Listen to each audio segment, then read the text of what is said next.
alegria e satisfação que cumprimentamos os nossos amigos e irmãos do portal Escola Dominical com a gloriosa paz de nosso Senhor e Salvador Jesus Cristo. Estamos dando início a mais uma pré-aula, esta ferramenta do portal Escola Dominical que os irmãos disponibilizam no início da semana para que os irmãos possam ter melhor condições de preparar a sua aula da Escola Bíblica Dominical. Leiam a revista das lições bíblicas, assistam a esta pré-aula, leiam os textos de apoio que nós disponibilizamos no site do portal Escola Dominical, portalebd.org.br. Vejam também links de outras videoaulas e de outros textos de apoio que nós disponibilizamos ao longo da semana nas redes sociais do portal Escola Dominical. No Twitter, @ebdportal, no Facebook, facebook.com/portal Escola Dominical e no LinkedIn.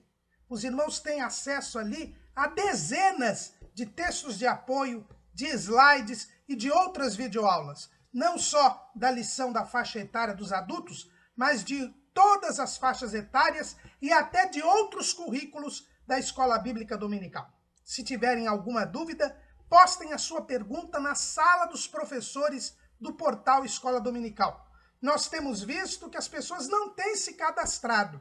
Nós temos respondido algumas perguntas aqui no nosso canal do YouTube, mas a partir deste ano de 2018, nós estaremos priorizando as questões lá da sala dos professores, até para uma melhor logística, né? Porque ficar respondendo perguntas tanto no e-mail do portal, quanto no canal do YouTube e na sala dos professores, quando nós já temos a sala dos professores ali para isto, é contraproducente.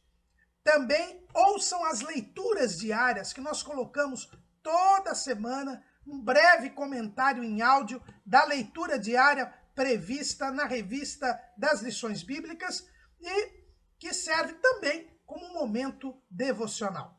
E se tiverem ainda alguma dúvida, interativamente, o irmão é convidado a assistir à transmissão ao vivo do estudo preparatório dos professores e amigos da Escola Bíblica Dominical da Igreja Evangélica Assembleia de Deus Ministério do Belém, na sede aqui em São Paulo, às 19 horas aqui no nosso canal do YouTube, a transmissão ao vivo, às 19 horas, horário de Brasília. E tudo isto, porém, é a preparação da Escola Bíblica Dominical. Escola Bíblica Dominical é o irmão comparecendo à sua igreja local e participando da aula, seja como professor, seja como aluno, porque a Escola Dominical é o povo do Senhor, na casa do Senhor, estudando a palavra do Senhor, no dia do Senhor, como ensina o pastor Antônio Gilberto. E nós queremos agradecer a Deus porque estamos iniciando mais um ano letivo da Escola Bíblica Dominical. O ano de 2018. Um ano decisivo para a nossa nação, um ano onde teremos que enfrentar muitas dificuldades, o Senhor está às portas, mas nós agradecemos a Deus porque o ano de 2017, um ano igualmente difícil na nossa nação, nós pudemos, com liberdade de culto e de crença, apesar de todos os ataques terríveis do maligno durante todo o ano, nós conseguimos estudar a palavra de Deus. E neste primeiro trimestre de 2018, nós iremos estudar um livro da Bíblia Sagrada. O ano de 2017 foi um ano de 4 trimestres temáticos. Os irmãos se recordam, no primeiro trimestre nós estudamos a respeito do fruto do Espírito e das obras da carne. No segundo trimestre nós estudamos sobre o caráter do cristão. No terceiro trimestre nós também tivemos um trimestre temático, né? E o último trimestre nós estudamos sobre a doutrina da salvação. Agora, neste primeiro trimestre de 2018, nós vamos voltar a ter um trimestre bíblico. O que quer dizer isso? Quer dizer que nós estaremos estudando um livro da Bíblia. E o livro escolhido pela Casa Publicadora das Assembleias de Deus é a Epístola aos Hebreus, a primeira das chamadas epístolas gerais, né? Se bem que, na verdade, ela é intermediária entre as epístolas gerais, que são aquelas epístolas escritas para todos os cristãos, e as chamadas epístolas paulinas, as epístolas de Paulo. Há uma dúvida quanto à autoria da carta aos Hebreus, nós vamos falar disso daqui a pouquinho, mas ela é aí a primeira epístola que é colocada depois das epístolas que induvidosamente são atribuídas ao apóstolo Paulo. A epístola aos Hebreus é o tema do nosso trimestre.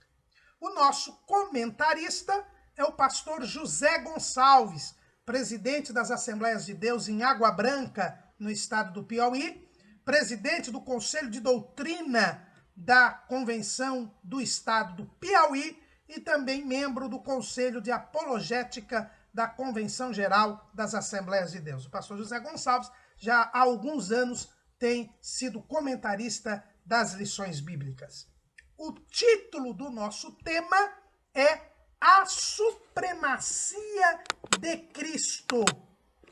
Fé, esperança e ânimo na carta aos Hebreus.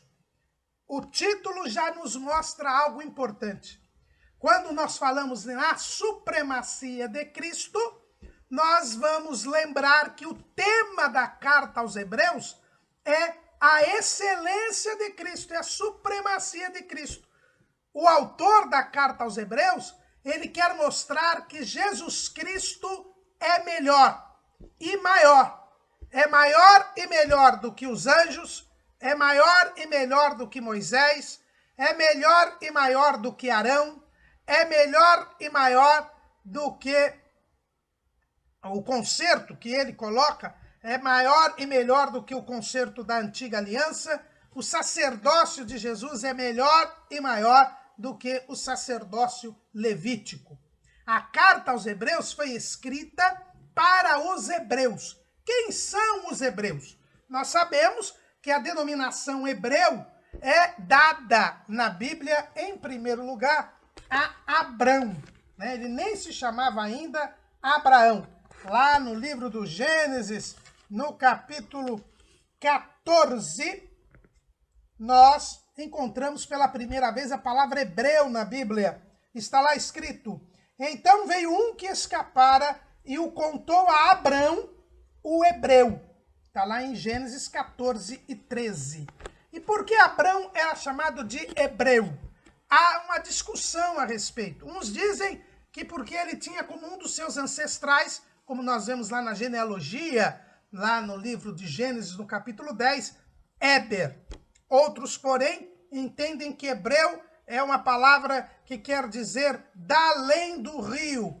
Lembrando que Abraão, ele saiu lá de Ur dos Caldeus, que é para lá do rio Eufrates, e veio morar na terra de Canaã, por ordem divina. Então ele era chamado pelos moradores de Canaã como aquele que veio da além do rio, quer dizer, que veio lá da região da Mesopotâmia, entre os rios Eufrates e Tigre.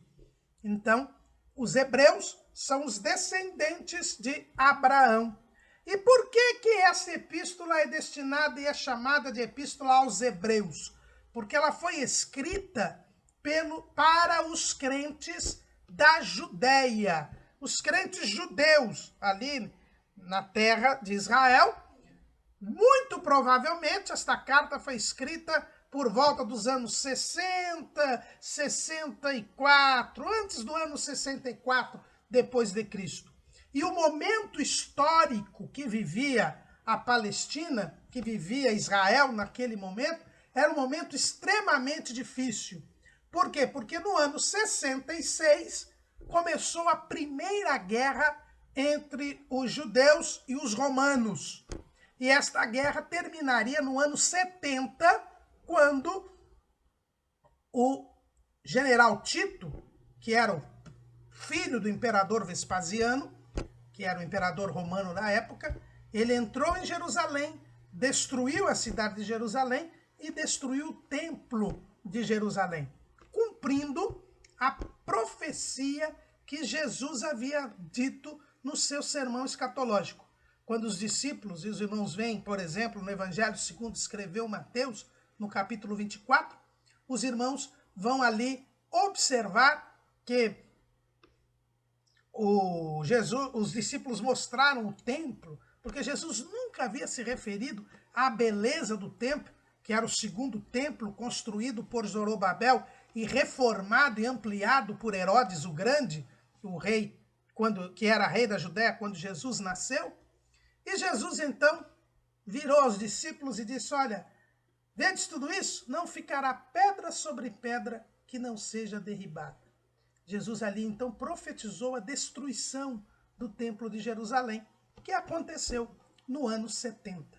E esta primeira guerra entre judeus e romanos, que acabou dando a destruição de Jerusalém e do templo, pelo general Tito, que depois viria a se tornar o imperador Tito, foi extremamente traumática.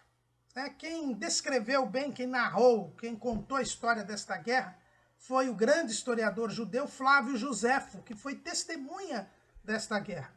Flávio Joséfo tem um dos seus livros, é exatamente a guerra entre os judeus e os romanos. E neste momento, então, em que é escrita a carta aos Hebreus, os crentes judeus estavam passando uma dificuldade extremamente grande. Por quê? Porque havia aí um conflito crescente entre os judeus e os romanos. Os romanos que já estavam diminuindo a sua tolerância com os judeus, porque os judeus eram um povo diferente de todos os outros. E eles não aceitavam cultuar o imperador, porque isso é idolatria, e eles não aceitavam, e isto causava muitos problemas para o governo romano, uma insubmissão, e Roma fazendo uma pressão contra os judeus, e os judeus cada vez mais se revoltando contra os romanos, até que tentaram se libertar dos romanos e foram mal sucedidos. Mas os crentes desta época estavam numa situação extremamente difícil. Por quê?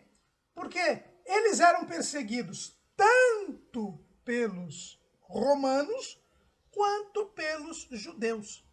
Também os romanos, com o crescimento da igreja, estavam verificando que os cristãos que haviam se disseminado entre os gentios tinham as mesmas características dos judeus, ou seja, não aceitavam cultuar ao imperador e estavam defendendo que Jesus é Deus, que só há um único Deus, que esse Deus é invisível, que não se pode cultuar os ídolos.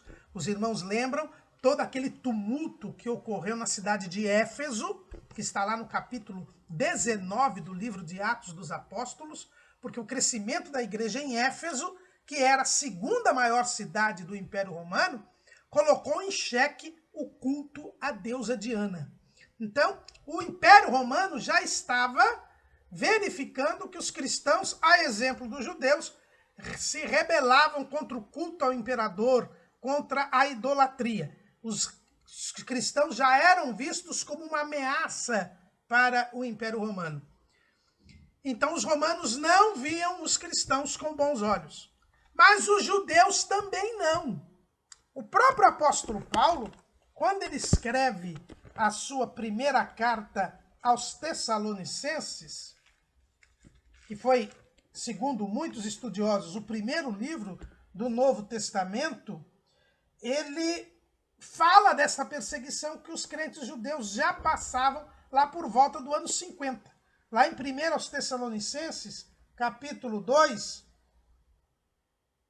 no versículo 14, ele diz assim: porque vós, irmãos, haveis sido feitos imitadores das igrejas de Deus que na Judéia estão em Jesus Cristo, porquanto também padecestes de vossos próprios concidadãos o mesmo que os judeus lhes fizeram a eles, os quais também mataram o Senhor Jesus e os seus próprios profetas, e nos têm perseguido, e não agradam a Deus, e são contrários a todos os homens, e nos impedem de pregar aos gentios as palavras da salvação, a fim de encherem sempre a medida de seus pecados.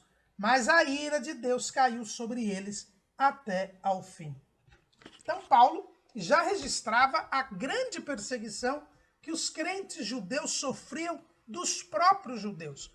Os judeus que não criam em Jesus perseguiam impiedosamente os crentes, que são estes hebreus, para quem se escreve esta carta.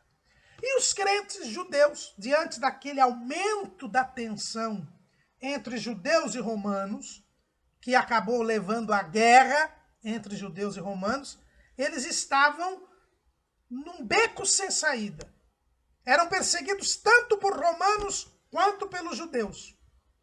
E os judeus e romanos estavam entrando em cada vez maior atrito, que os levou à guerra aberta.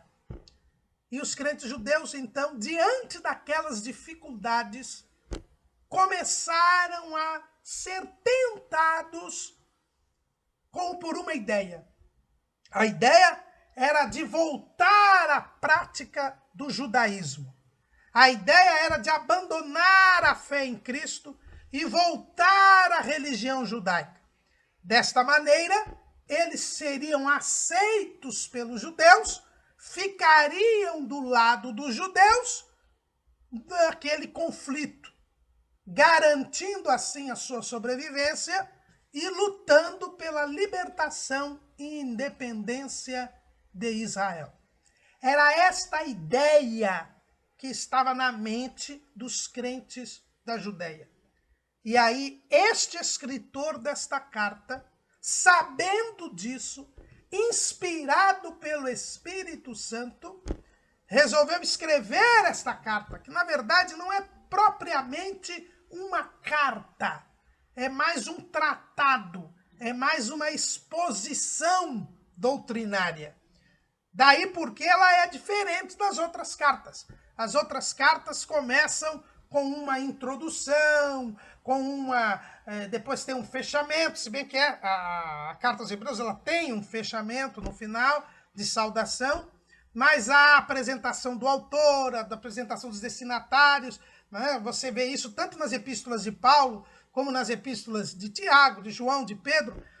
E aqui não há, porque aqui não é bem uma carta, é mais uma exposição doutrinária, é mais um apelo que o autor faz para que os crentes judeus não abandonassem a fé em Jesus. E para eles não abandonarem a fé em Jesus, o escritor escolhe um tema. E esse tema é: Jesus Cristo é melhor. Esse é o tema da carta aos Hebreus. Jesus Cristo é melhor. Daí porque o título do nosso trimestre, a supremacia de Cristo. O autor aos Hebreus, ele vai mostrar para aqueles crentes da Judéia, que eram conhecedores da lei de Moisés, que eram conhecedores do Antigo Testamento, ele vai mostrar que não há possibilidade de nós abandonarmos a Jesus Cristo. Porque Jesus Cristo é maior do que os anjos, Jesus Cristo é maior do que Moisés, Jesus Cristo é maior do que Arão, Jesus Cristo é de um sacerdócio superior ao sacerdócio da lei, que é o sacerdócio arônico ou levítico.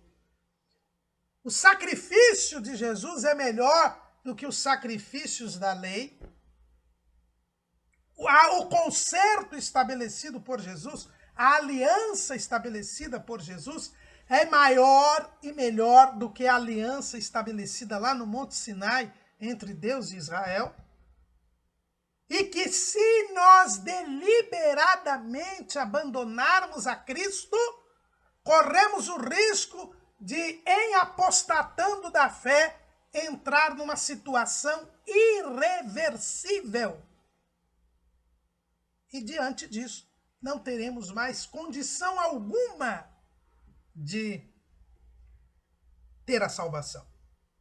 É esse o tema da carta aos Hebreus. E aqui nós vemos, irmãos, a atualidade desta carta. Por quê? Porque hoje também nós vivemos dias de intensa perseguição contra a igreja. Se fala tanto aí em discriminação contra muçulmanos, estrangeiros, homossexuais, transgêneros, se fala contra negros, e existem essas discriminações, mas o povo mais perseguido, mais odiado da terra são os cristãos, e contra eles ninguém se levanta a favor. São mortos, dados que nós colocamos aí em nosso esboço, são dados de 2015.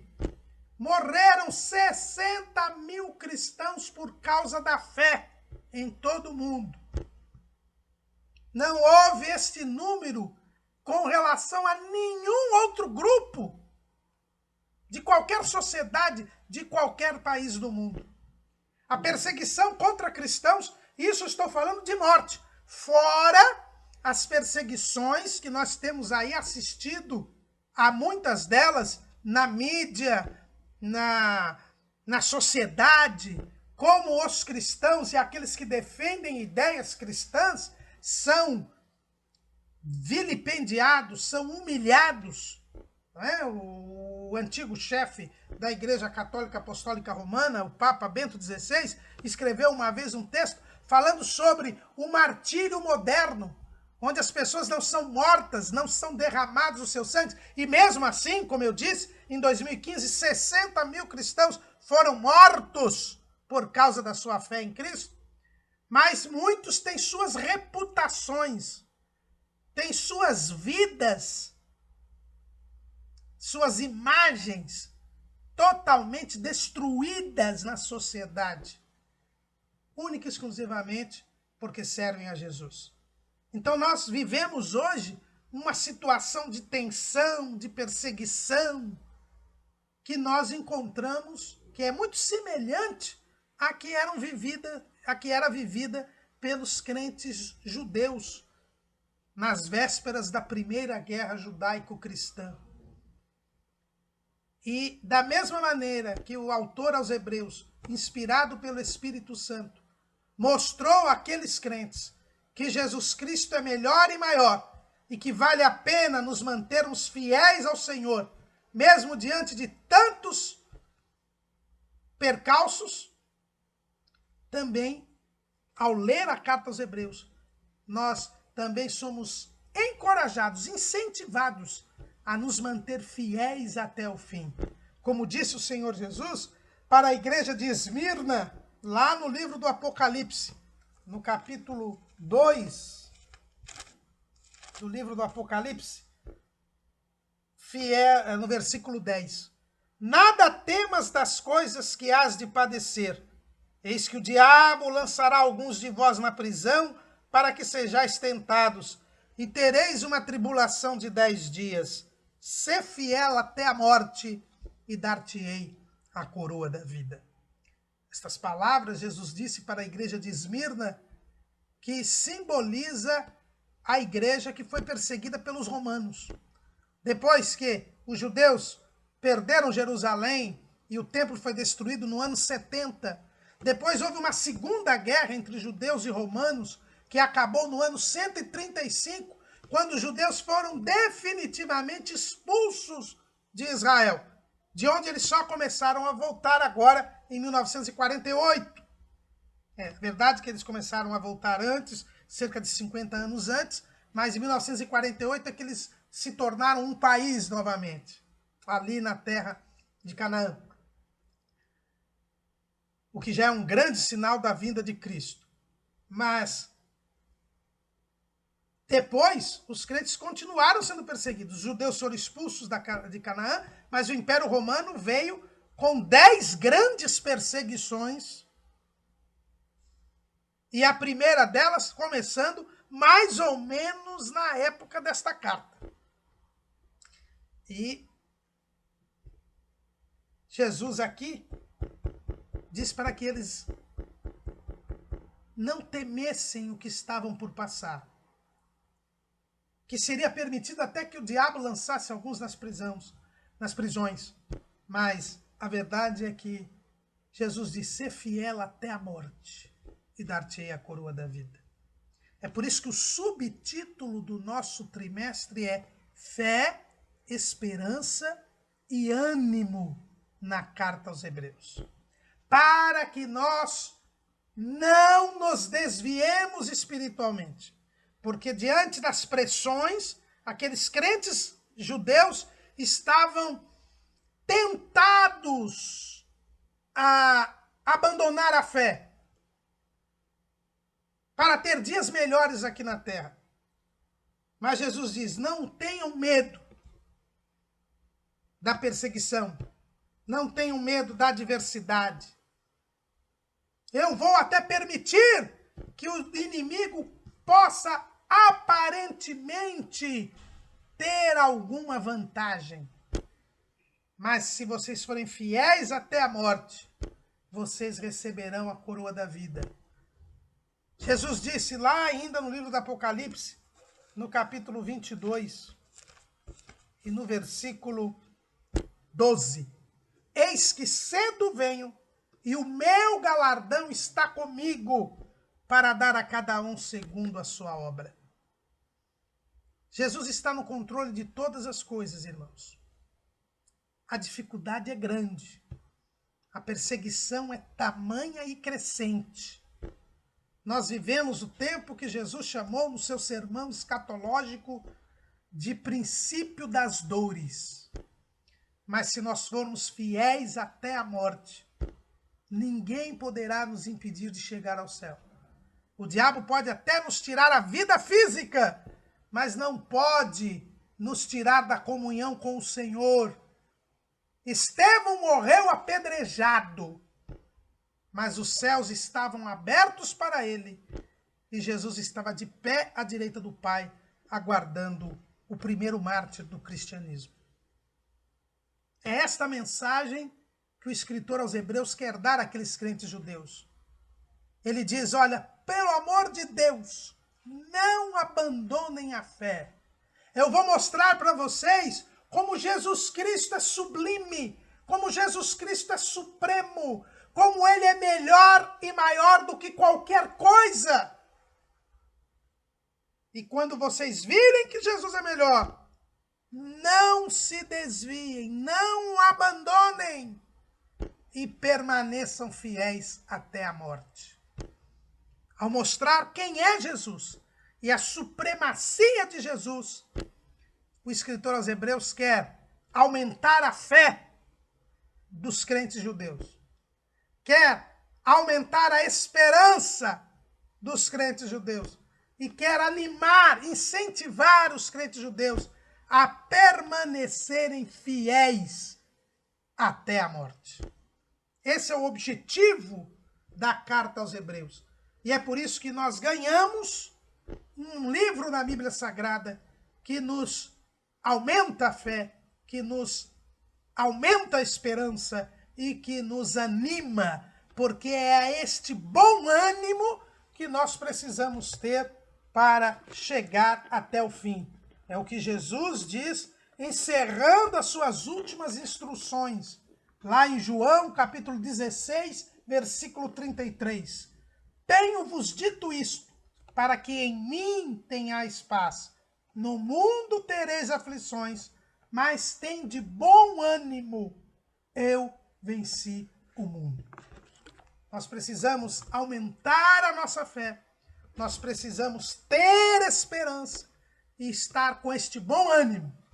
E aí todas as perseguições e adversidades não desaparecerão, mas elas não conseguirão nos impedir de chegar até o fim.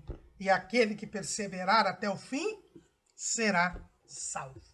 Então este é o sentido da carta aos Hebreus, e é por isso que o título do nosso trimestre é A Supremacia de Cristo, e o subtítulo é Fé, Esperança e Ânimo na carta aos Hebreus. A capa da nossa revista, os irmãos podem verificar aí, é uma luz vindo do interior de um típico túmulo judaico dos tempos de Jesus. Na verdade, é o túmulo de Jesus.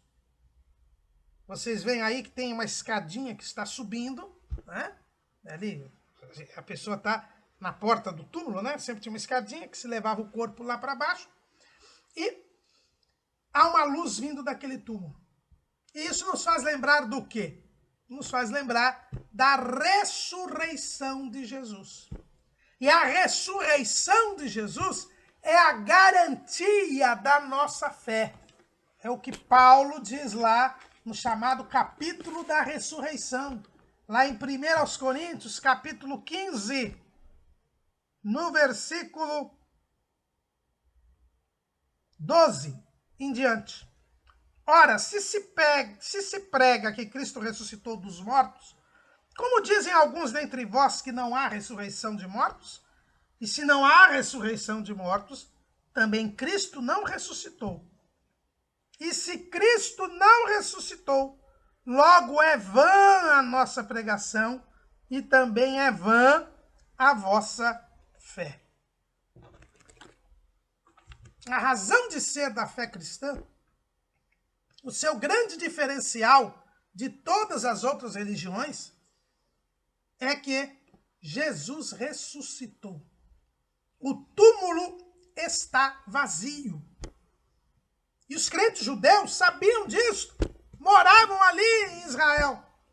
E lá em Jerusalém estava o túmulo de José de Arimateia, vazio. Os judeus não puderam negar que o túmulo estava vazio, tanto que eles inventaram uma mentira para tentar explicar este fato. Você encontra ali em Mateus, no capítulo 28,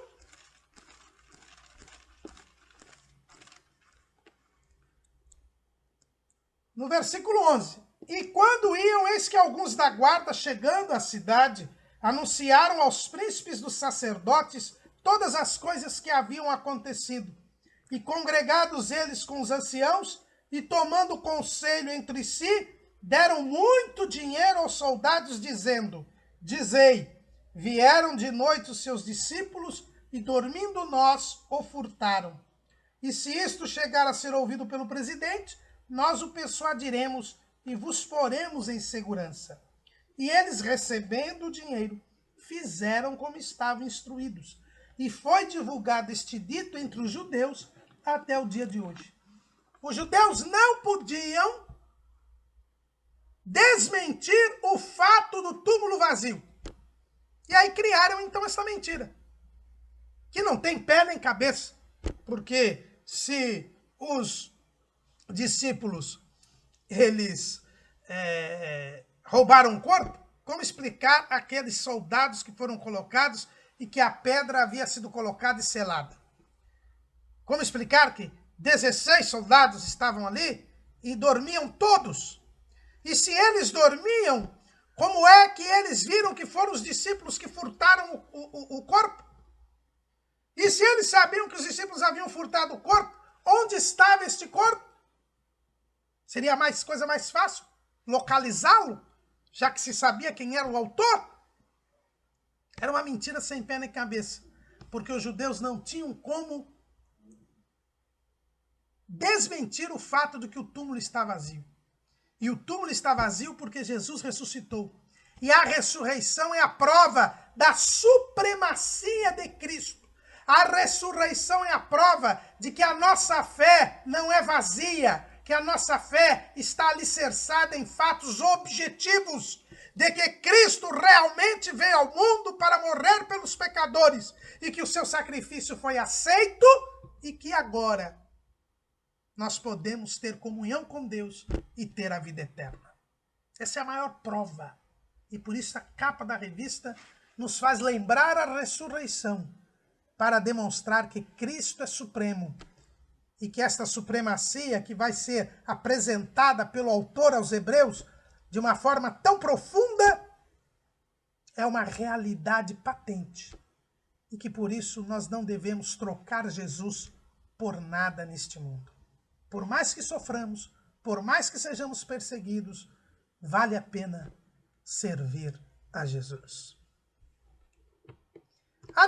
Nosso trimestre É um trimestre até estranho. É pela primeira vez, nós temos aí 51 anos de idade, todos eles na Escola Bíblica Dominical. Eu não me recordo de um trimestre com apenas 12 lições.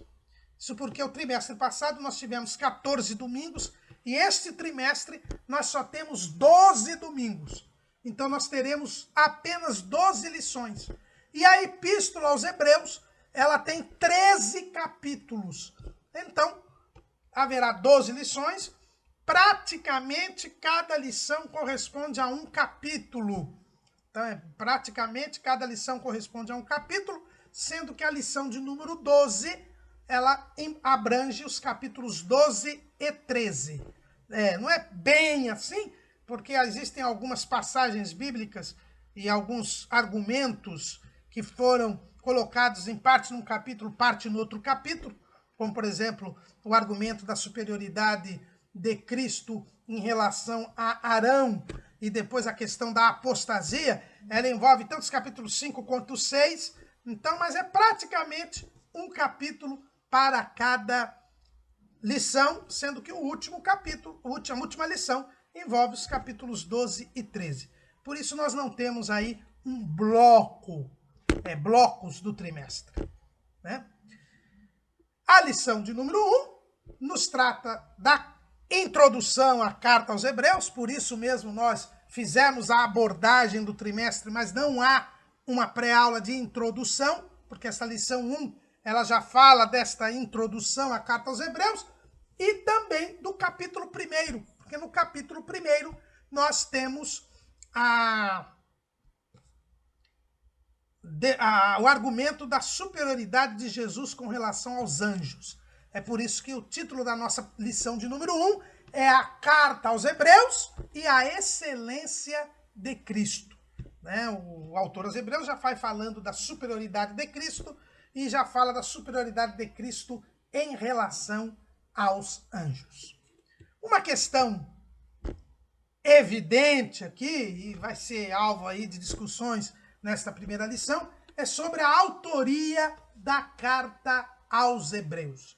Se os irmãos pegarem as Bíblias mais antigas, os irmãos vão encontrar nessas Bíblias mais antigas, e a própria tradução da Conferência Nacional dos Bispos do Brasil, que é o principal órgão da Igreja Católica aqui no Brasil, ela admite lá na introdução que até 50 anos atrás havia um consenso entre os católicos romanos de que a carta aos Hebreus era de autoria do apóstolo Paulo. Né? Vocês vão encontrar nessas Bíblias mais antigas escrito Epístola de São Paulo aos Hebreus. Né?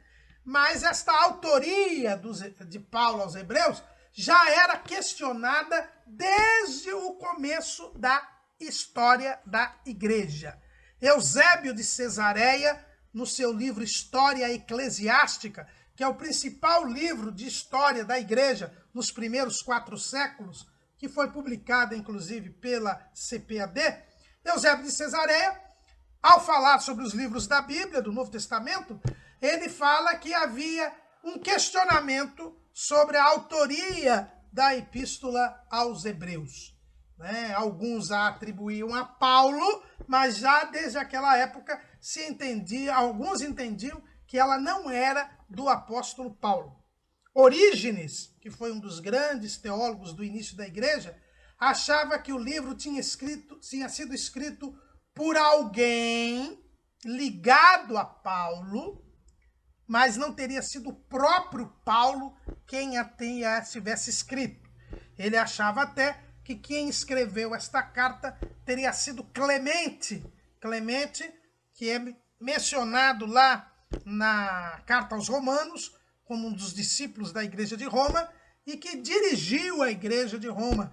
Né? Foi um dos primeiros bispos de Roma. Então, Orígenes achava que Clemente é quem teria escrito esta carta. Outros, também nesta linha de que não teria sido o apóstolo Paulo que tivesse escrito esta carta, entendem que esta carta teria sido escrita por Lucas. Há pessoas até que acham que Paulo escreveu esta carta em hebraico e mandou para os crentes judeus, e Lucas a teria passado para o grego e a divulgado entre os crentes. Outros acham que a carta teria sido escrita por Barnabé, né? Porque o autor da carta aos Hebreus é um exímio conhecedor das regras da lei, das regras do sacerdócio, e Barnabé seria... Barnabé, a Bíblia diz que ele é um levita, e ele então teria sido ele quem teria escrito esta carta.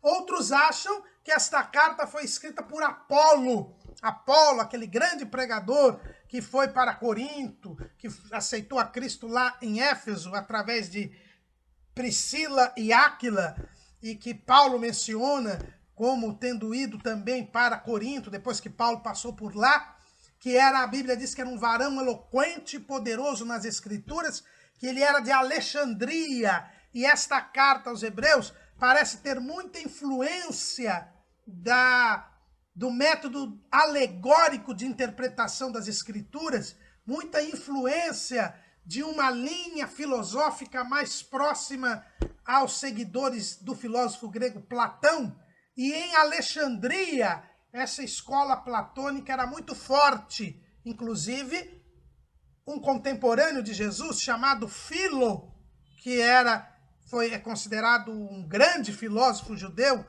o maior filósofo judeu da antiguidade, e era também um estudioso profundo das Escrituras. Então, haveria uma influência muito grande de Filo sobre este autor da carta aos Hebreus, e as pessoas identificam Apolo, porque Apolo era de Alexandria, Filo era de Alexandria, onde estava o centro desse tipo de pensamento judaico, porque em Alexandria, desde a sua fundação, havia uma colônia judaica muito forte, e então entendem alguns que teria sido Apolo o autor desta carta.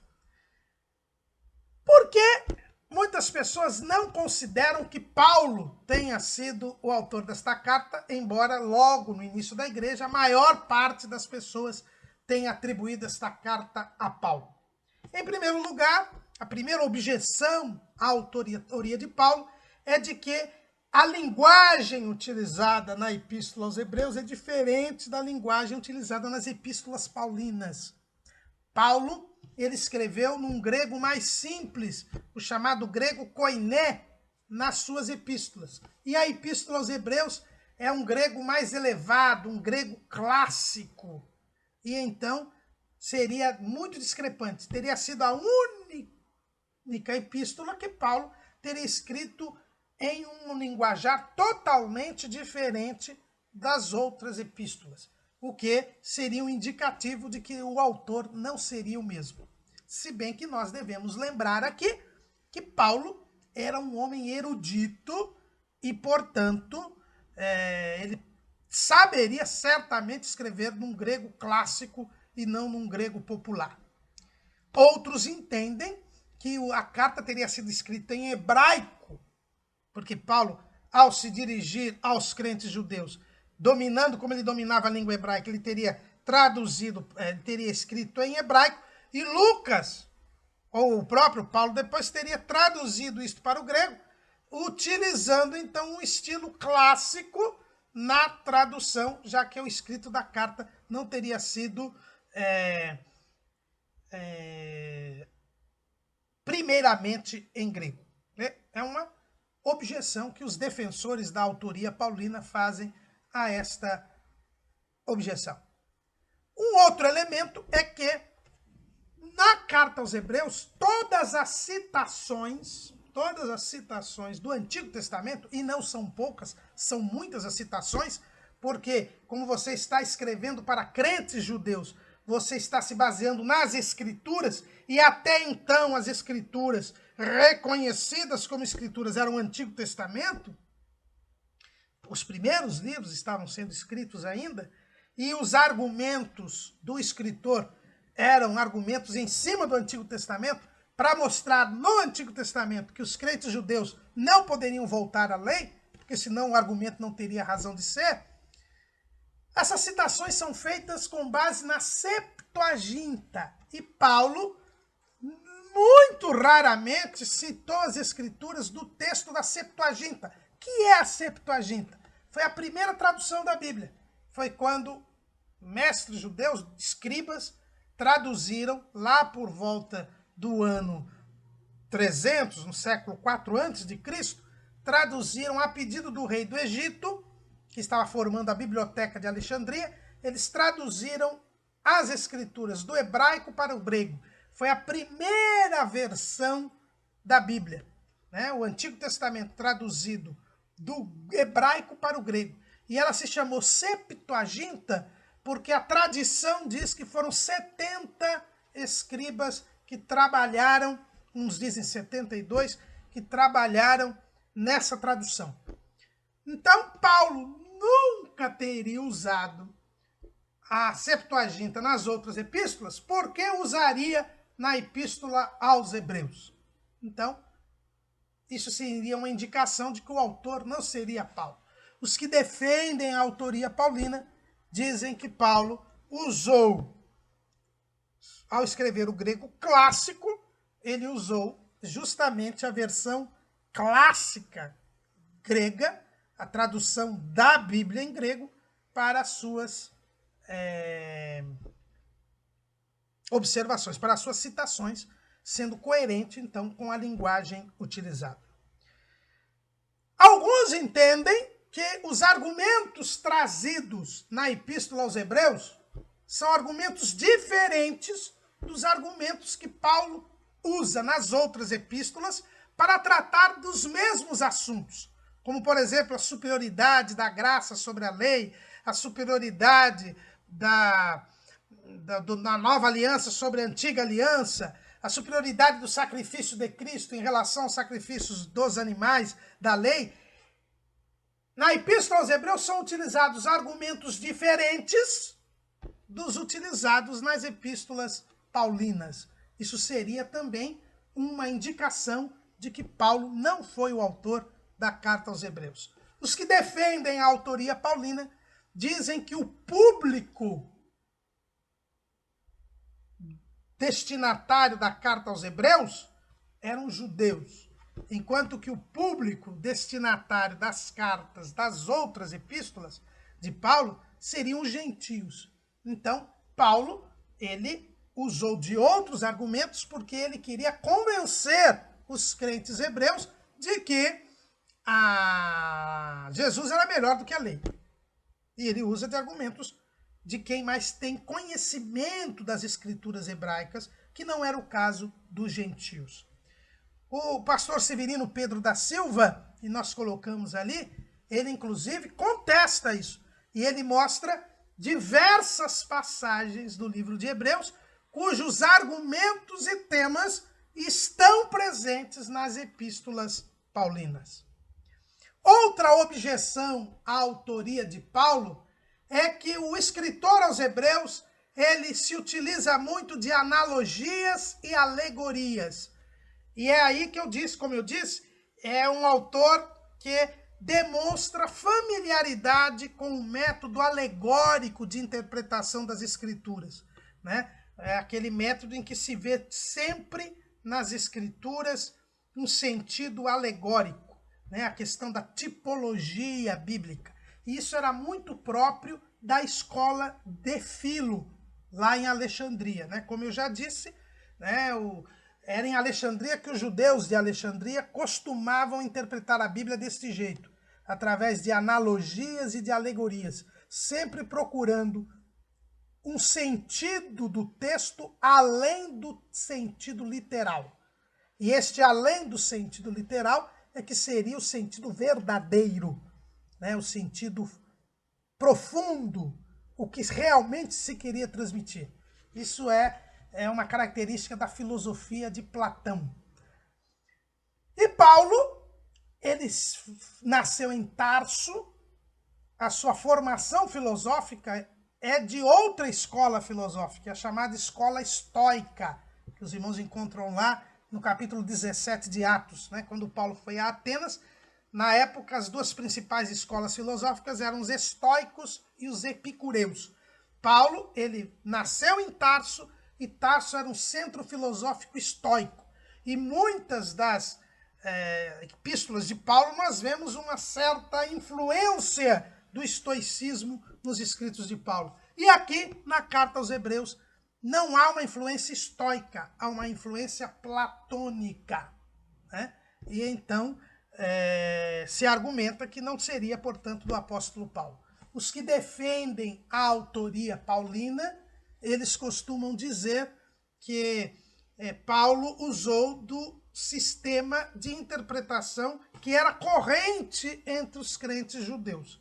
E esse sistema corrente entre os crentes judeus era das analogias, das alegorias, né? Porque os rabinos judeus costumavam ensinar assim.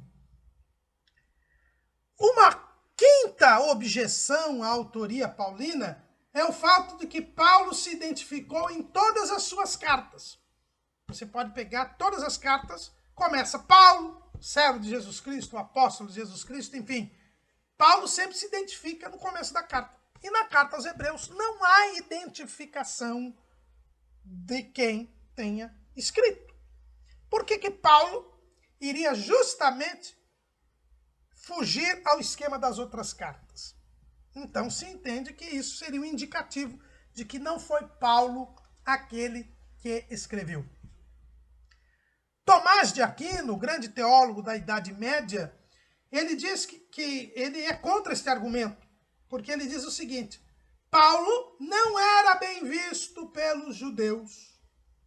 E até muitos crentes judeus não gostavam de Paulo, já que era Paulo acusado de inobservar a lei. Paulo, se ele escreveu esta carta, ele escreveu esta carta quando estava preso em Roma, provavelmente na sua primeira prisão. E por isso, Paulo, até porque não se trata propriamente de uma carta, Paulo resolveu omitir o seu nome, diz Tomás de Aquino, porque, afinal de contas, se ele colocasse o nome, ia começar uma discussão para que as pessoas lessem ou não a carta, por ter vindo ela de Paulo. Então Paulo preferiu não se identificar, para que isso não fosse um empecilho, um obstáculo para a leitura e meditação na carta, diz Tomás de Aquino. E por fim, alguns dizem, olha, Paulo nunca foi sacerdote, Paulo não era da tribo de Levi, ele mesmo diz que é da tribo de Benjamim, e o escritor é um exímio conhecedor das regras do sacerdócio, do cotidiano do templo, do cotidiano sacerdotal, e todo este conhecimento leva-nos a entender que não foi Paulo quem escreveu esta carta. Os que defendem a autoria de Paulo diz que Paulo era um exímio conhecedor da lei. Não é preciso ser sacerdote para conhecer as regras do sacerdócio. É preciso ser um grande conhecedor da lei. E Paulo, de forma assim, óbvia, né? Ninguém discute, de forma inquestionável, Paulo era um grande conhecedor da lei. Ele mesmo disse que estudou aos pés de Gamaliel, que era o grande mestre da época. Então, ele tinha pleno conhecimento de todas as regras sacerdotais. E isto, portanto, não seria um fator que o impediria de ser o autor da carta. Os que defendem que foi Paulo que escreveu esta carta apresentam alguns elementos no próprio texto da carta. Lá em Hebreus, no capítulo 13, no fechamento da carta, está escrito assim, versículo 23, sabei que já está solto o irmão Timóteo, com o qual, se vier, vos verei. Então, é alguém que é amigo de Timóteo, que é companheiro de Timóteo. E quem é o pai da fé de Timóteo? E quem é aquele que Timóteo sempre estava? Era Paulo. Então, dizem alguns, esta menção a Timóteo mostra que o autor da carta é Paulo. No versículo seguinte, diz assim, saudai a todos os vossos chefes e a todos os santos. Os da Itália vos saúdam. Ou seja, o escritor aos Hebreus estava na Itália quando escreveu esta carta. Olha, quem é que foi para a Itália preso para ser julgado por César e que tinha conhecimento do dia a dia dos judeus? O apóstolo Paulo. Está lá no final do livro de Atos. Paulo é preso e apela para César, e depois de alguns anos em Cesareia, ele é mandado pelo presidente da Judéia para Roma. E lá em Roma ele prega aos judeus durante 2 anos. É assim que termina a carta, o livro de Atos, no capítulo 28. Então, quem é que esteve na Itália e era amigo de Timóteo, companheiro de Timóteo, é o apóstolo Paulo. Apesar da diferença de linguagem, como nós vimos aqui, existe uma similaridade de termos das epístolas paulinas com a carta aos Hebreus. Tanto que Orígenes, embora diga que não foi Paulo que escreveu, diz que foi alguém que aprendeu com Paulo e as ideias de Paulo estão na carta aos Hebreus. Então o próprio Orígenes, ele admite que os termos, as ideias que estão na carta aos Hebreus são do apóstolo Paulo. O outro ponto que os defensores da autoria paulina dizem é que, apesar de um ou outro, como Orígenes, questionarem a autoria de Paulo, ela sempre foi atribuída a Paulo sem discussão. Sem discussão não, pela grande maioria aceitavam como sendo de Paulo. E a própria Igreja Romana diz que faz 50 anos que se começou a questionar esta autoria entre eles. E, por fim, como eu já disse, havia razões justificativas plausíveis para Paulo não ter se identificado na carta ou para haver a diferença de linguagem. Então, isso tudo nos mostra aí essa discussão, né? E hoje em dia o pessoal fala o autor aos Hebreus, o escritor aos Hebreus. Os mais antigos diziam que era a epístola de Paulo aos Hebreus, e ficou essa discussão, e cada um aí tome a sua posição, mas pessoalmente nós entendemos que a carta é realmente de Paulo, todas essas objeções não fazem sentido, e nós entramos num campo perigoso, que é o campo da teologia liberal. Essa teologia liberal não aceita, inclusive, outras cartas de Paulo, e não aceita um monte de autoria, né? E nós devemos crer no Espírito Santo que dirige a igreja. A igreja não ia atribuir esta carta a Paulo por si só. Não, porque a igreja ela é guiada pelo Espírito Santo e não há trabalhos de filologia, trabalhos recentes, que vêm todos dentro de uma linha, querendo entender a Bíblia pela razão, quando nós devemos entender a Bíblia pela direção do Espírito Santo e espiritualmente. Mas não vamos ficar aqui discutindo esta vexata question, quer dizer, essa questão que não tem solução. A data da carta nós já vimos que ela é próxima da Primeira Guerra entre judeus e romanos, né? Ela foi escrita certamente antes do ano 66, né? E se Paulo foi o seu autor, ele ficou preso ali de 60, 62, 63, né, nessa primeira prisão, e sem dúvida nenhuma, essa é a época em que a carta foi escrita, até porque há sempre menção ao templo e não há nenhuma demonstração de que o autor, quando escreveu esta carta, o templo já tivesse sido destruído. Então, certamente, essa carta é anterior à guerra entre judeus e romanos. Além do que, se está tentando convencer os crentes judeus a não abandonarem a fé, é porque a guerra ainda não tinha estourado e os judeus não tinham sido derrotados.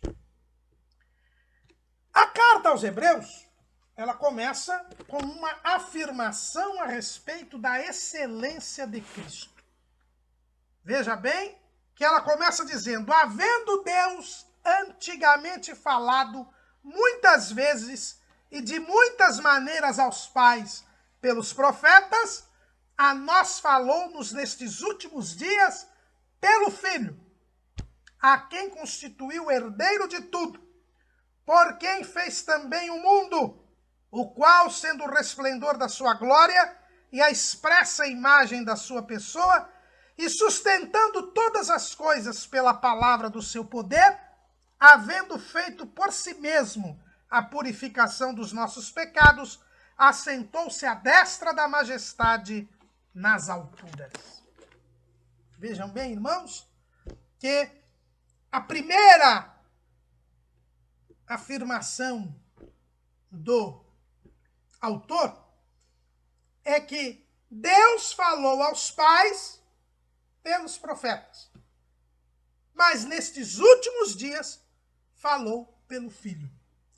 Então, o autor aos Hebreus ele já começa mostrando que a revelação de Deus em Jesus Cristo, que é aqui chamado de Filho, para mostrar que ele é Deus, ele é o Filho de Deus, é a revelação superior.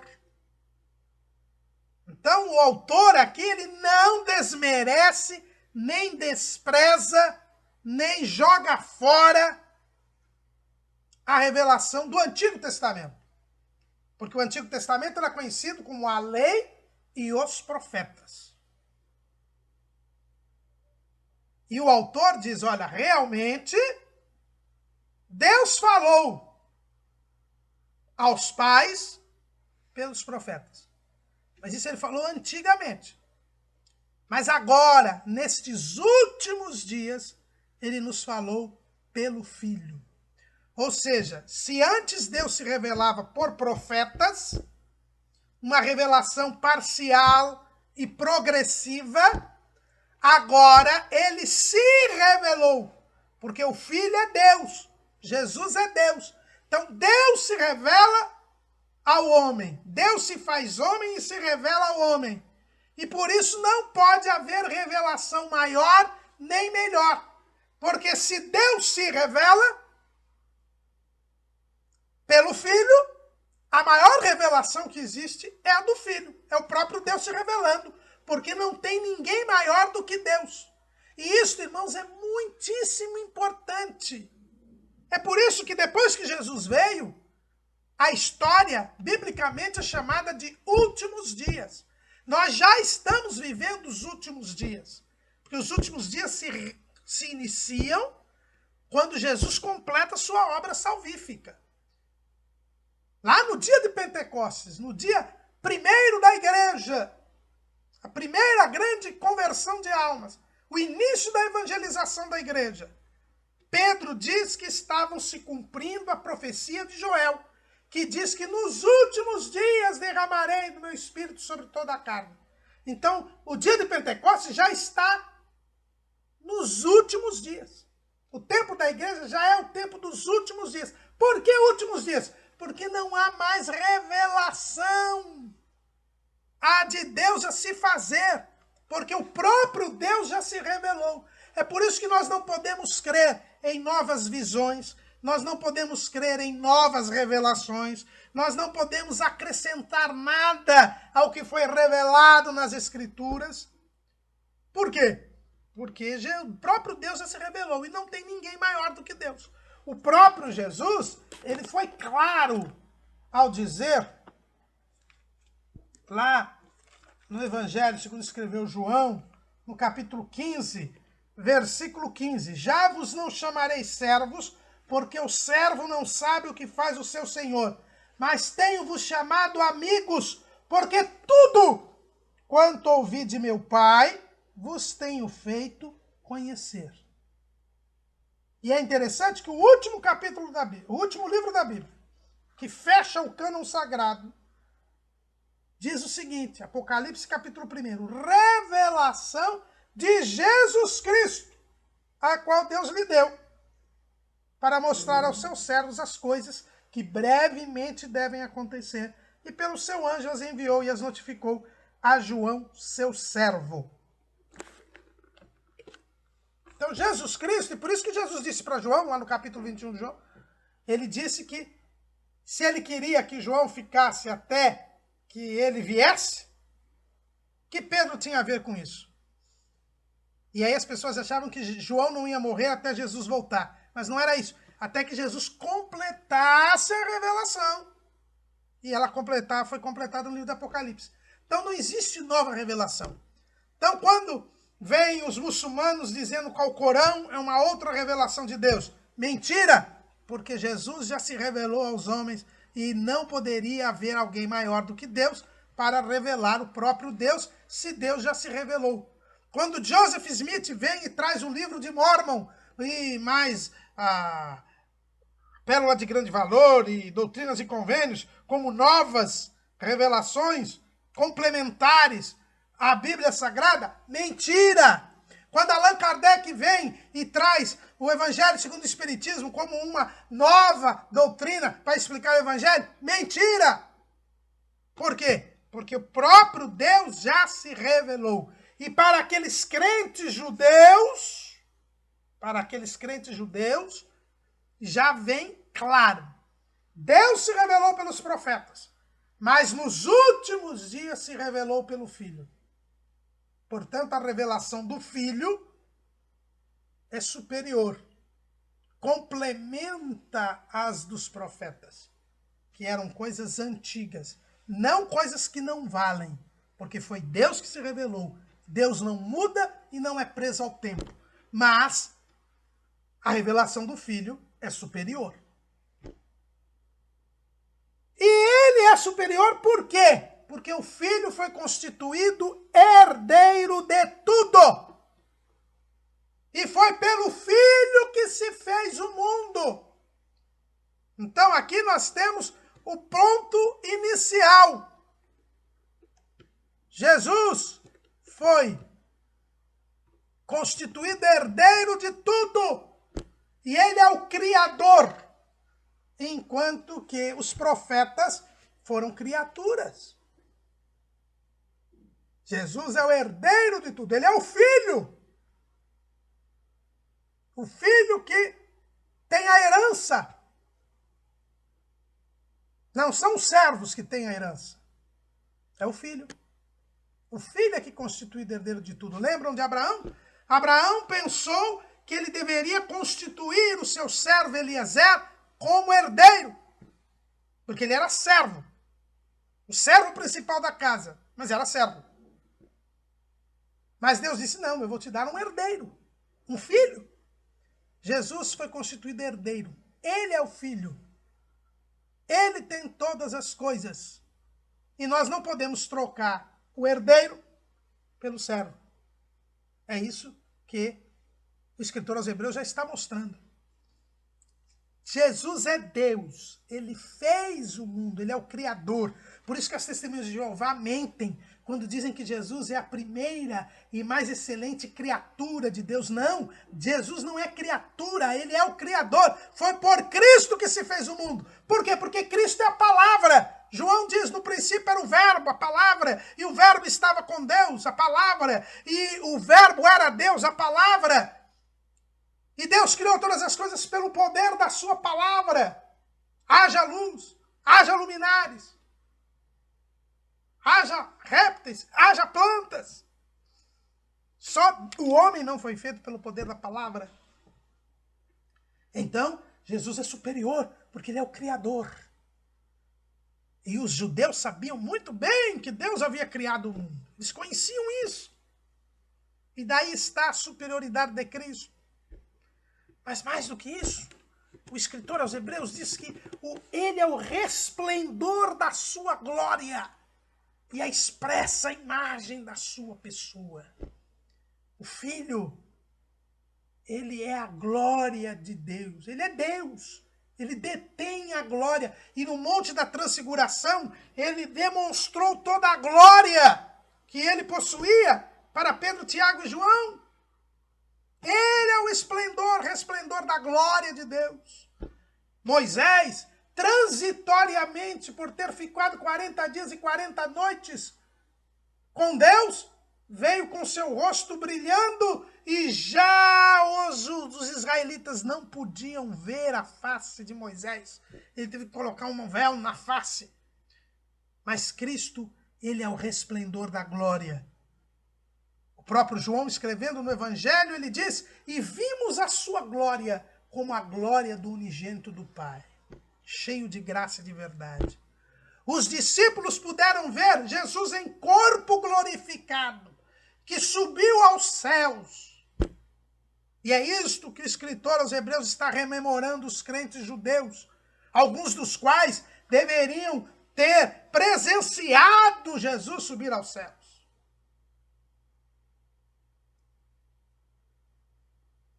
E como abandonar este Cristo, que é o resplendor da glória e a expressa imagem de Deus?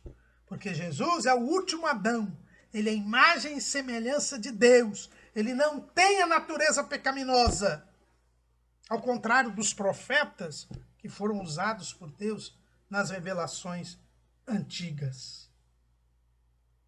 Mas além de criar todas as coisas, o Filho sustenta pela sua palavra todas as coisas. Porque ele mesmo fez a purificação dos pecados e assentou-se à destra da majestade nas alturas. Todo o poder está com Jesus. E ele agora sustenta todas as coisas. Por isso os crentes judeus não poderiam se impressionar com as perseguições, com as adversidades que eles estavam sofrendo. De maneira alguma. Eles estavam ali tendo que crer que Jesus tem o controle de todas as coisas. Jesus tem o controle de todas as coisas. Ele mesmo fez a purificação dos pecados e está à direita do Pai, no trono, no comando, no domínio, esperando o tempo da restauração de tudo. Por isso nós não podemos abandonar a fé em Jesus. Nós temos que crer que ele venceu e está no controle de tudo. E mesmo que pareça que ele perdeu o comando das coisas, tudo isso é permissão divina. E nós devemos olhar para ele, como o próprio escritor aos Hebreus vai dizer, olhando para Jesus, o autor e consumador da nossa fé. Meus irmãos, a violência, a criminalidade, a imoralidade, a perseguição, a morte de cristãos, a destruição da família, a corrupção desenfreada, a injustiça reinante. Tudo isso nos faz querer desanimar. Mas não vamos fazer como Pedro. Não vamos olhar para o vento, para a tempestade e para as ondas. Mas vamos olhar para Cristo. E com Cristo, certamente nós andaremos sobre as águas e chegaremos até as mansões celestiais. Porque ele sustenta todas as coisas pela palavra do seu poder. Aí nós já vemos a diferença de Cristo para com os profetas, os homens de Deus do Antigo Testamento. E nós já vemos como a revelação de Cristo é mais profunda e mais excelente. E como o poder de Cristo é superior a qualquer outro poder. Porque ele é o Criador, ele sustenta todas as coisas e ele está reinando à destra do Pai, no controle de tudo. Por isso não podemos desanimar, não podemos ceder ao pecado e ao mundo. Os cristãos hoje, e nós colocamos em nosso esboço, sofrem uma pressão de praticamente três projetos de poder. O filósofo brasileiro, que não é evangélico, Olavo de Carvalho, ele tem uma belíssima análise onde ele mostra que existem 3 projetos de poder no mundo. O projeto islâmico, o projeto globalista ocidental e o projeto russo-chinês. Os 3 têm algo em comum. Todos perseguem os cristãos. Todos querem a substituição dos valores judaico-cristãos. E a igreja sofre com todos esses projetos de poder. Projeto islâmico, perseguindo impiedosamente os cristãos. Projeto globalista ocidental, perseguindo impiedosamente os cristãos. O projeto russo-chinês, embora a Rússia tenha aí uma aparente defesa do cristianismo, na verdade, ela quer cooptar o cristianismo aos seus desejos imperialistas, assim como os chineses, só que os chineses já perseguem diretamente os cristãos e defendem aí um materialismo baseado no próprio marxismo deles. agora misturada com uma moral confucionista,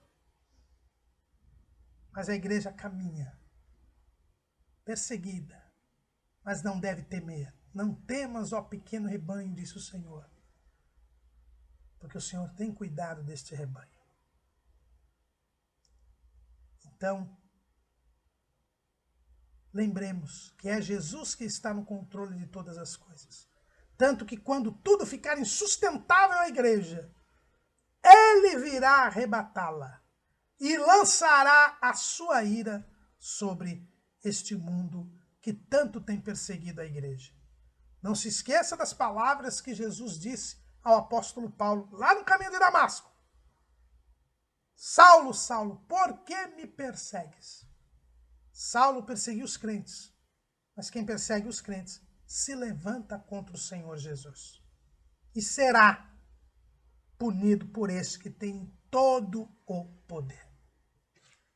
O autor aos Hebreus mostra que Cristo é o Criador, é o esplendor da glória de Deus, é o herdeiro de tudo, é a expressa imagem da sua pessoa e sustenta por sua palavra todas as coisas e está à destra da majestade nas alturas.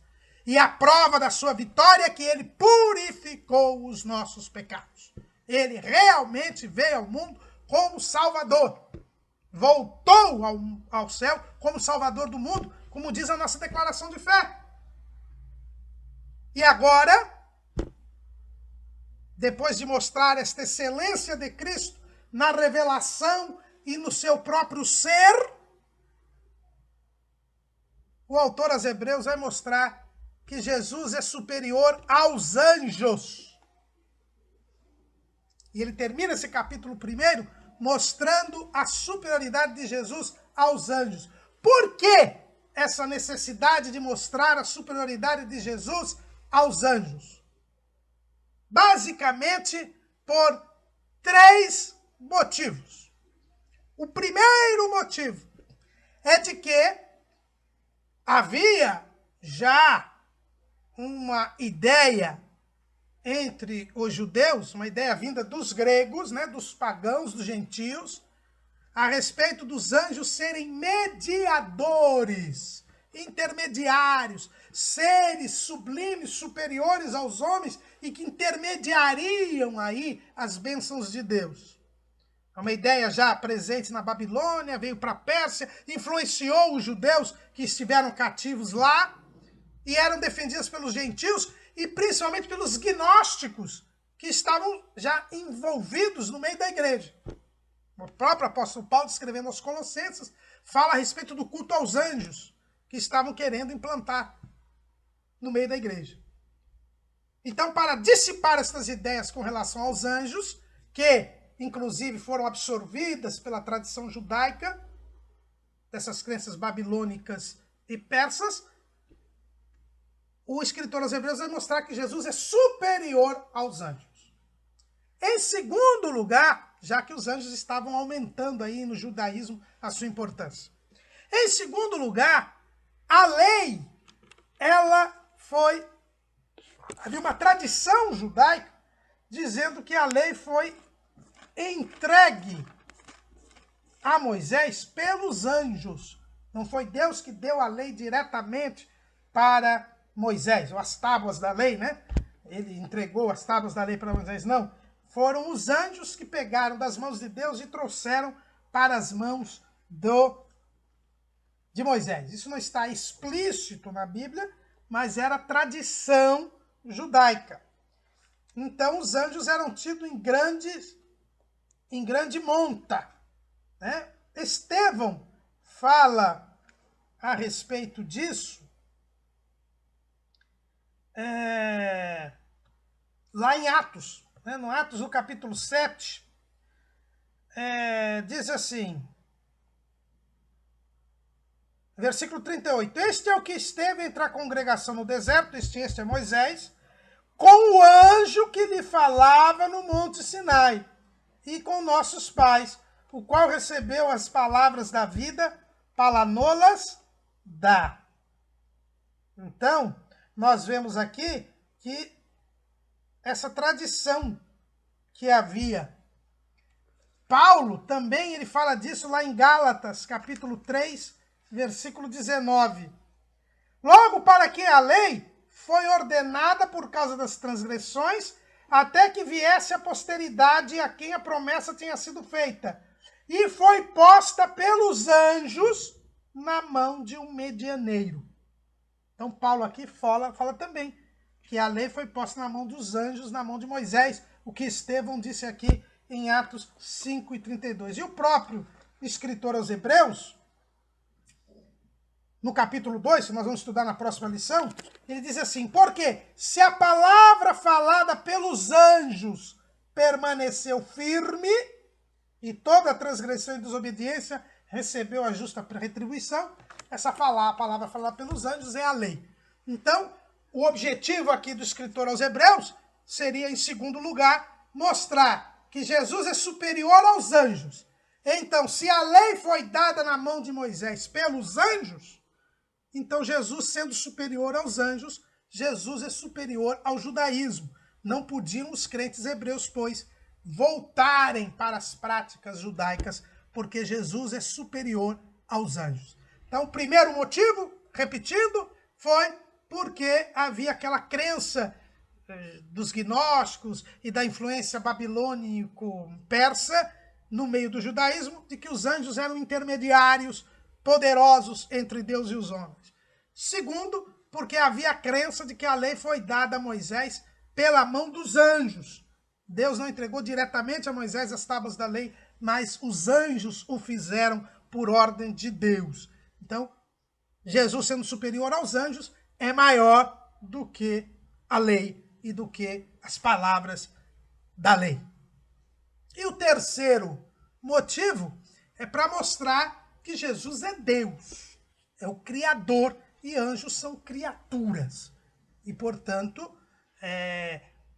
o próprio Deus diretamente falou aos homens na pessoa de Cristo. E isso torna a revelação dele superior à revelação indireta, porque os anjos teriam sido aí intermediários entre Deus e Moisés. E algo que é direto é muito mais forte e superior do que algo que é indireto. Quais são, e eu me lembro aqui, saudoso pastor Severino Pedro da Silva, que nós estamos usando aí, e nós recomendamos, ele tem um comentário publicado pela CPAD da Epístola aos Hebreus, é uma grande obra para esse trimestre. O nosso saudoso pastor Severino Pedro da Silva costumava dizer que o escritor aos Hebreus, ele coloca que Jesus é superior aos anjos em 5 pontos. Quais são os 5 pontos da superioridade de Cristo em relação aos anjos? Primeiro ponto é o nome. Olha o que está escrito em Hebreus 1:4. Feito tanto mais excelente do que os anjos, quanto herdou mais excelente nome do que eles. Porque a qual dos anjos disse jamais, tu és meu filho, hoje te gerei? E outra vez, eu lhe serei por pai, e ele me será por filho? O nome de Jesus é filho. Os anjos são servos. Os anjos não receberam o nome de filho. Deus só se dirigiu a Jesus como filho. Ele nunca se dirigiu aos anjos como filho. Então, Jesus tem um excelente nome, tem um nome superior ao nome dos anjos. Porque o nome dele é filho. Lá no batismo, Jesus, o Pai disse lá do céu: este é o meu filho amado, em quem me comprazo. E o escritor aos Hebreus aqui, ele se refere ao Salmo, não é? O Salmo de número 2. O Salmo de número 2, ele diz o seguinte: eu, porém, ungi o meu rei sobre o meu santo monte de Sião. recitarei o decreto. O Senhor me disse, tu és meu filho, eu hoje te gerei. Pede-me, eu te darei as nações por herança e os fins da terra por tua possessão. Então aqui o salmista, ele fala o decreto de Deus. Deus estabeleceu, o Pai estabeleceu que Jesus era o Filho. E quando se fala, eu hoje te gerei, tem uma grande discussão, eu coloquei aí no esboço, dessa questão da geração de Jesus. Isso não é criação. Jesus é o Criador. O próprio escritor aos Hebreus diz que ele fez o mundo. Então ele é o Criador, ele não é criatura. Então essa geração não é criação. É que o Pai se deu o nome de Pai e deu a Cristo o nome de Filho. Então essa geração é essa posição. Até para nós entendermos o relacionamento entre as duas pessoas da divindade, o que é ser pai, o que é ser filho. O próprio Jesus reconhece isso quando nos ensina a orar e diz para nós orarmos assim, Pai nosso. Então ele é o Filho. O anjo, Gabriel, quando chegou a Maria, disse que ele era o Filho de Deus. Então Jesus assume a posição de Filho. Esse foi o decreto divino. A pessoa divina do Verbo passa a ser chamada de Filho. Aí foi gerado o Filho. A posição de Filho. É isso que quer dizer. Coisa que não foi dito para nenhum dos anjos. Nenhum dos anjos é chamado de filho. Porque é uma posição exclusiva de Jesus. Nós mesmos somos filhos por adoção. Mas Jesus é filho por natureza.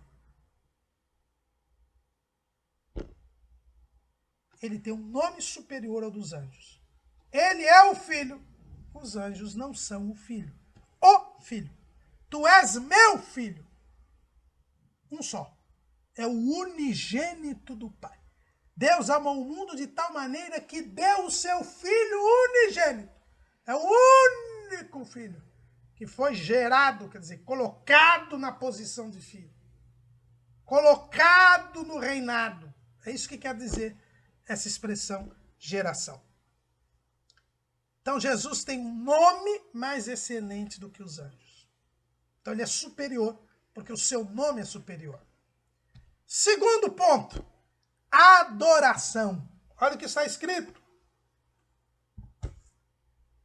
E quando outra vez introduz no mundo o primogênito, diz, e todos os anjos de Deus o adorem. Jesus é Deus, ele é adorado. Os anjos são adoradores, são criaturas, eles adoram. Esse é o segundo ponto, que mostra que Jesus é superior aos anjos. Jesus é adorado e os anjos são adoradores. Isso nos faz lembrar o livro do Apocalipse, no capítulo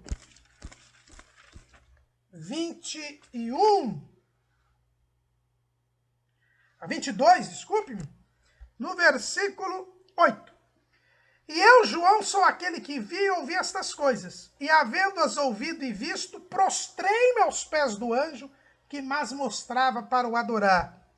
E disse-me, olha, não faças tal, porque eu sou conservo teu e de teus irmãos, os profetas, e dos que guardam as palavras deste livro. Adora a Deus. João, depois de ter visto tantas maravilhas da revelação do Apocalipse, ele se prostrou para adorar o anjo, que foi enviado, como a gente leu já aqui hoje, para trazer essas revelações de Cristo. Mas o anjo não aceitou a adoração, porque anjo não é adorado, anjo é adorador.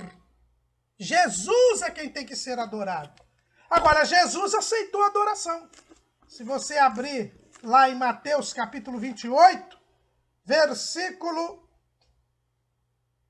17. E quando ouviram, o adoraram, mas alguns duvidaram. Quando viram Jesus ressurreto, os discípulos adoraram a Jesus e Jesus aceitou a adoração. Porque Jesus é adorado, os anjos são adoradores.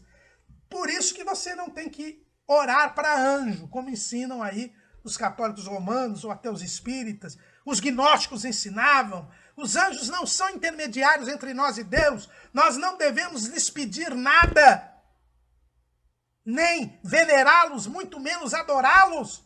Só Jesus deve ser adorado. Só Jesus, porque ele é Deus. Nós devemos adorar a Deus. Foi o que o anjo disse para João. Adora a Deus. Jesus é adorado e os anjos são adoradores. O terceiro ponto é o senhorio. Jesus é o Senhor e os anjos são servos. Eu li aqui no Apocalipse 22:9 o quê? Que o anjo disse para João: eu sou conservo teu e de teus irmãos, os profetas, e dos que guardam a palavra. Então, o anjo ele é conservo, ou seja, ele é servo junto conosco, simultaneamente. Os anjos são servos. Eles servem a Deus. Jesus é o Senhor. Ele é quem manda. Ele é o Senhor. Então, os anjos são servos e Jesus é o Senhor. Então, veja a diferença aqui. Jesus é Senhor e os anjos são servos. É o terceiro ponto, é o senhorio.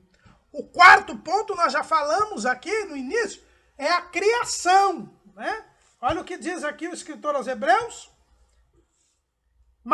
E quanto aos anjos diz, o que dos seus anjos faz ventos e seus ministros labareda de fogo. Aqui, voltando ao terceiro ponto, né? Os anjos são chamados de ministros, ou seja, servos, que a palavra ministro quer dizer servo.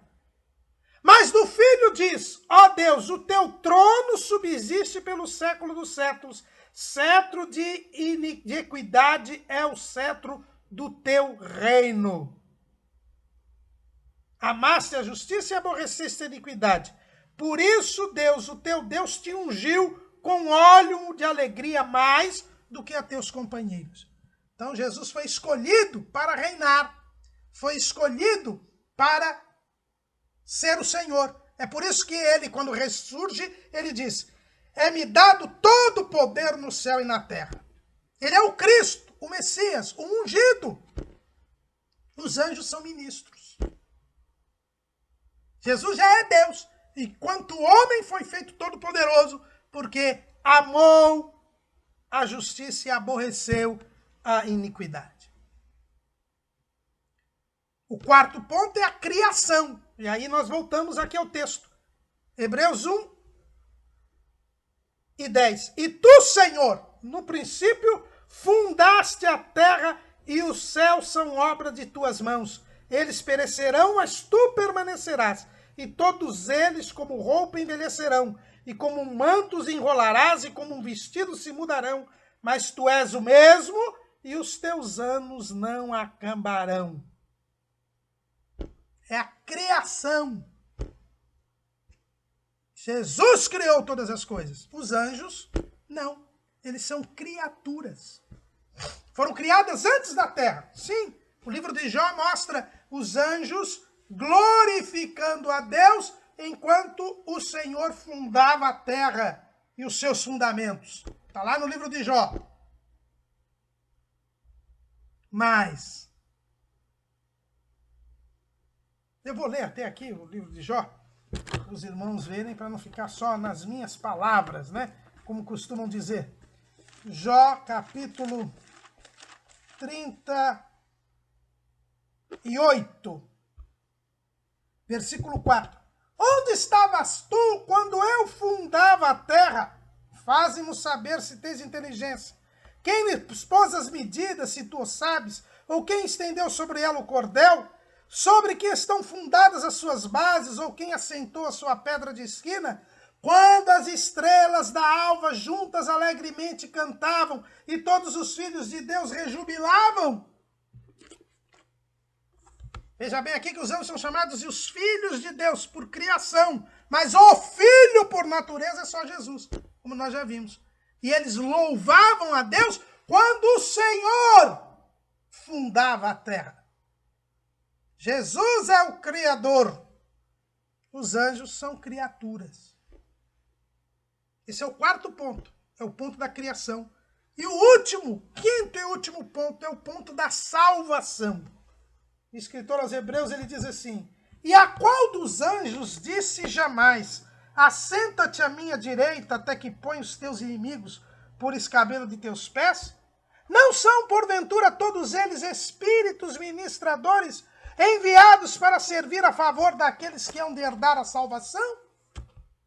Quem sentou à destra de Deus, do Pai, foi Jesus.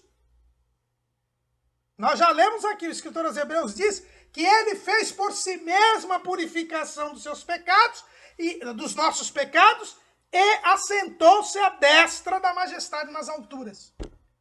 Jesus, como Deus era Espírito, se fez homem, e o Verbo se fez carne e habitou entre nós, venceu a morte e o pecado, ressuscitou e subiu aos céus e está à direita do Pai, porque ganhou a nossa salvação. Foi o tema do trimestre passado. Nós vimos como Jesus é o Salvador.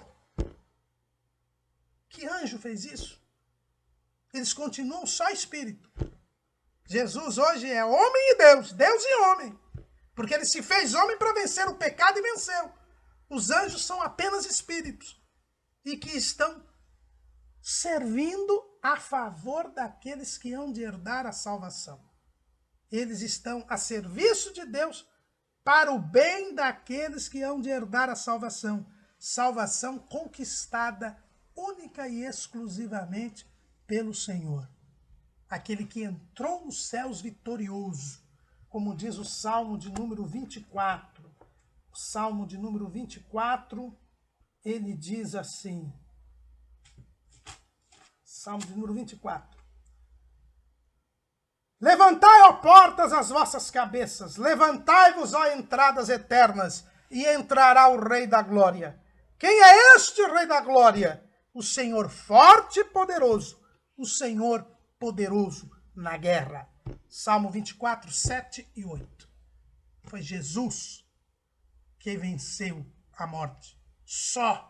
Sozinho, lá na cruz. O próprio Pai dele se apartou quando os pecados da humanidade caíam sobre ele. Quando ele disse, Deus meu, por que me desamparaste? Solitário, ele venceu. Porque só ele podia vencer. Porque ele era o único homem que havia permanecido fiel a Deus até a morte. Sem pecado. Jesus é o Salvador. Os anjos são espíritos que servem a favor daqueles que hão de herdar a salvação. E é sobre esta salvação que o escritor aos Hebreus vai falar no próximo capítulo, que é o tema da nossa próxima lição. Jesus Cristo é melhor. Esta é a mensagem da carta aos Hebreus. E ele é maior dos que os anjos, porque tem um nome mais excelente que os anjos. Porque é adorado enquanto os anjos o adoram. Porque é Senhor enquanto os anjos são seus servos. Porque é Criador enquanto os anjos são criaturas. E porque é o Salvador enquanto os anjos apenas servem a favor daqueles que hão de herdar a salvação. Amém.